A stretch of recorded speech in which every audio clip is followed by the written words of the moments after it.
Thank you, Mr. Chairman, and good morning, Mr. Secretary. Just appreciate your testimony. I know it was pretty extensive there. I know that you were going to talk about some go time initiatives. I'm sure there might be a question on that. Overarching, would you support the enactment of Senate Bill 1341? I mean, is it something that you think you could get behind, or would there be other statutory enhancements to our current system of program measures and management that you think we should possibly address or look at going forward?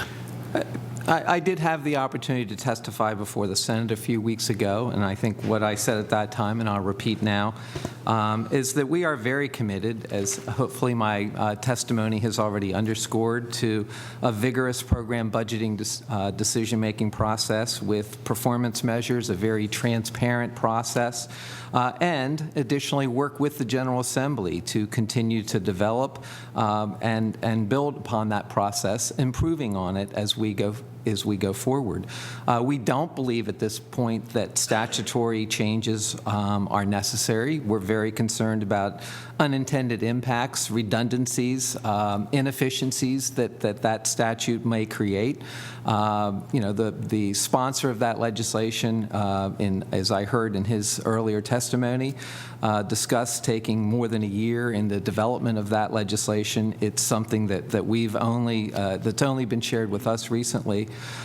So what we have recommended is a willingness to work with the General Assembly, continue to look at other iterations that may be helpful as we continue to develop our budget process. But we don't see the need for enacting additional legislation to drive that process right now. And frankly, we're very proud of the budgeting system that we have in place. Excuse me. I appreciate the answer on that, and I wish Senator Mensch was still there, because in light of your answer, there was something in the bill that I was concerned about, in that the board that makes the decisions for this budgeting would include the four appropriations chairmen and then, of course, the Secretary of the Budget. And in my mind, it doesn't matter whether it's Republican or Democrat in the office, that I think there's a concern about how the board's going to be independent. But it doesn't matter which party it is, because when you have that kind of makeup, the budget secretary is kind of the swing vote, and I think he's going to be supportive of the governor.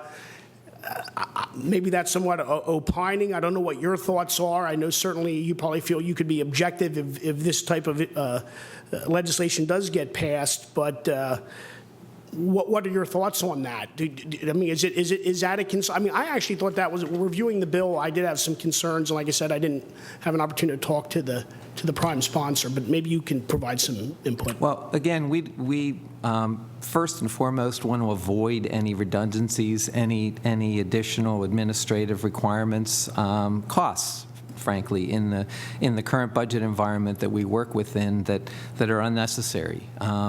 We believe that the budgeting system is only as good as the effort that's made to implement it in a meaningful way. That's why we have tried to reach out, work very directly with all four appropriation committees, meet on a regular basis when we get into the budget season. We will begin on a weekly basis, meeting with the four executive directors from the appropriation committees.